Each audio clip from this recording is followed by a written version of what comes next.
السلام علیکم، welcome to my channel Galaxy Stories. آج پھر ہم آپ کے لیے ایک نئی اسٹوری کے ساتھ حاضر ہوئے ہیں، تو چلیں کہانی کا آغاز کرتے ہیں۔ ایک گاؤں میں دو دوست رہتے تھے، ان کے نام عدنان اور سلیم تھے۔ ایک دن وہ کام کے سلسلے میں شہر جا رہے تھے۔ وہ ریل گاڑی کے ذریعے سفر پر روانہ ہوئے۔ اس وقت شام کے 6 بج رہے تھے۔ سفر کے دوران دونوں ایک دوسرے سے گپ شپ بھی کر رہے تھے کہ اچانک آسمان بادلوں سے بھر گیا اور دیکھتے ہی دیکھتے زبردست گرج چمک کے ساتھ بارش برسنے لگی۔ بارش اتنی شدید ہو رہی تھی کہ ریل گاڑی بھی چلنے سے قاصر تھی۔ اچانک ایک زوردار جھٹکے کے ساتھ ریل گاڑی رک گئی۔ ان دونوں نے گاڑی سے باہر دیکھا۔ بارش موسلادھار تھی۔ تقریباً تمام مسافر گاڑی سے اتر کر کسی محفوظ جگہ پر پہنچ چکے تھے۔ یہ دونوں بھی گاڑی سے نیچے اتر کر کسی محفوظ جگہ کی تلاش میں ادھر ادھر دیکھ رہے تھے کہ اچانک انہیں ایک بوسیدہ سا مکان نظر آیا۔ عدنان نے کہا، "آؤ سلیم، اس مکان میں چل کے پناہ لیتے ہیں۔" دونوں نے اپنا سامان اٹھایا اور مکان کی طرف چل دیے۔ جب وہ مکان کے اندر داخل ہوئے تو وہاں انہیں ایک بزرگ آدمی بیٹھا نظر آیا، جو آگ کے سامنے بیٹھا اپنے ہاتھ سینک رہا تھا۔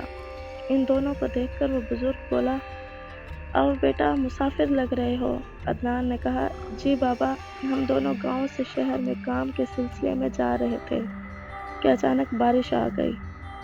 بابا جی، ہمیں کچھ دیر کے لیے اپنے گھر میں پناہ دے دیں، ہم بارش کے ختم ہوتے ہی یہاں سے چلے جائیں گے۔" بابا نے انہیں کہا، "کیوں نہیں، آؤ آگ کے قریب آ کر بیٹھو، میں تم لوگوں کے لیے چائے لاتا ہوں، تب تک تم آرام کرو۔" انہوں نے دیکھا کہ مکان کافی پرانا اور بسیدہ ہے، جگہ جگہ جالے لٹک رہے تھے۔ بابا نے انہیں تھوڑی دیر میں چائے کے ساتھ کھانا بھی لا کر دیا۔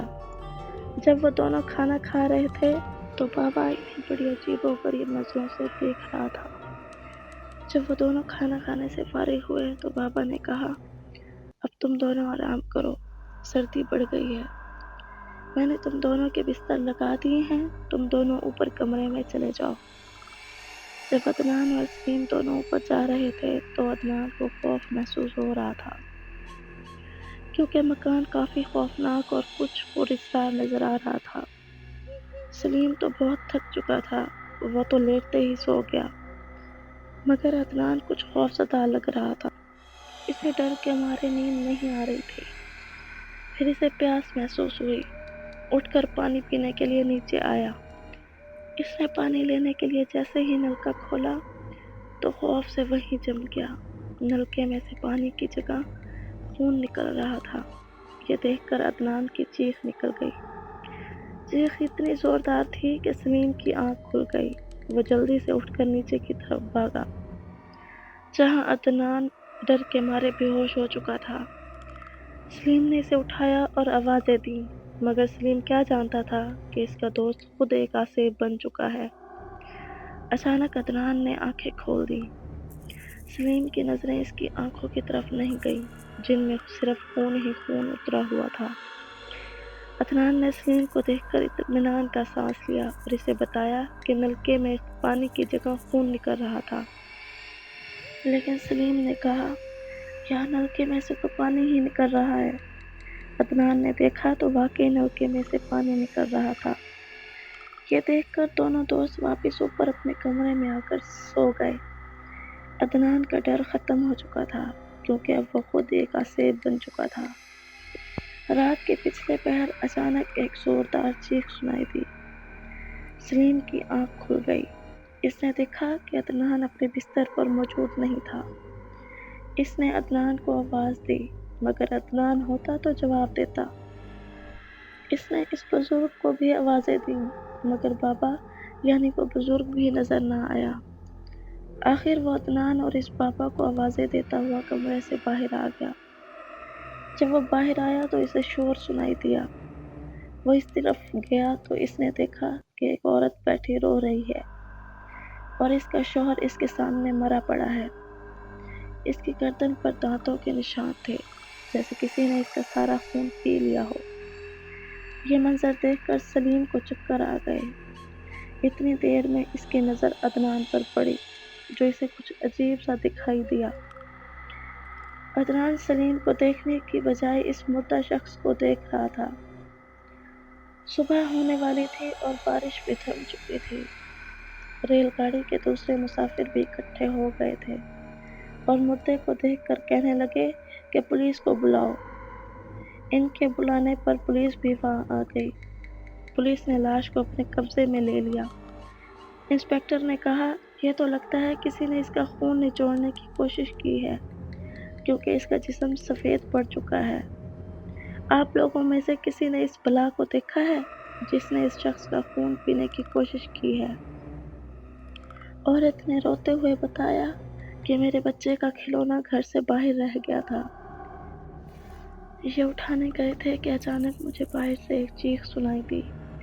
میں باہر گئی تو وہاں انہیں مردہ حالت میں پایا۔ سلیم عدنان کو آواز دے کر انسپکٹر کے پاس آ گیا جو آگ کے پاس بیٹھا تفتیش کر رہا تھا۔ انسپکٹر نے عدنان سے پوچھنے کے لیے اس کی طرف دیکھا تو اس کی آنکھیں خوف سے پھیلتی چلی گئیں اور اس کی چیخ نکل گئی کیونکہ عدنان کی آنکھیں لال سرخ اور دانت باہر نکلے ہوئے تھے۔ اس نے چھلانگ لگائی اور انسپکٹر سے لپٹ گیا اور اس کی گردن پر دانت جما دیے۔ سلیم نے عدنان کو جاتے دیکھا تو اس کے پیچھے آیا لیکن سامنے کا منظر دیکھ کر دہشت زدہ ہو گیا کیونکہ عدنان ایک خوفناک بلا بن چکا تھا۔ انسپکٹر کی لاش ایک طرف پڑی تھی اور عدنان اب سلیم کی طرف بڑھ رہا تھا۔ سلیم نے اپنی جان بچانے کے لیے جلدی سے انسپکٹر کا پستول اٹھا لیا جو گر گیا تھا اور اپنے بچپن کے دوست عدنان پر گولی چلا دی۔ اتنی دیر میں دوسرے مسافر بھی اس طرف آ گئے۔ مسافروں میں سے ایک بزرگ آگے بڑھے اور کہا، یہ ایسے نہیں مرے گا، تم اس پر یہ آیت پڑھ کر پھونک مارو، یہ خود بخود مر جائے گا۔ سلیم نے وہ آیت پڑھ کر جیسے ہی عدنان پر پھونک ماری، عدنان ایک دردناک چیخ کے ساتھ زمین پر گر کر تڑپنے لگا۔ کچھ دیر بعد وہ ہمیشہ کے لیے ختم ہو چکا تھا۔ اگر سلیم یہ نہ کرتا تو عدنان اسے بھی مارنے آ رہا تھا۔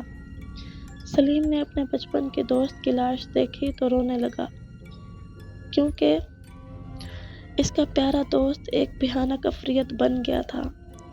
اتنے میں ریل گاڑی بھی چلنے کو تیار ہو چکی تھی۔ سلیم جب واپس ٹرین میں بیٹھا تو اس نے دیکھا کہ وہ پوشیدہ مکان غائب ہو چکا تھا۔ اس مکان کی جگہ ایک میدان تھا اور وہ بابا بھی ایک خونی بلا تھی جس نے عدنان کو اپنے اثر سے جکڑ لیا تھا۔ سلیم کو اس بات کا شدید صدمہ تھا کہ اس کا بچپن کا دوست اس سے بچھڑ چکا ہے۔ اب ریل گاڑی اپنی منزل کی طرف روانہ ہو چکی تھی، لیکن یہ شام، بلکہ یہ خونی شام، ساری زندگی سلیم کو یاد رہے گی۔ امید کرتی ہوں آپ کو آج کی سٹوری بھی پسند آئے گی۔ اگر آپ کو آج کی سٹوری پسند آئی ہے تو ویڈیو کو لائک کرنا نہ بھولیں اور اگر آپ چینل پر نئے ہیں تو چینل کو سبسکرائب کر لیں۔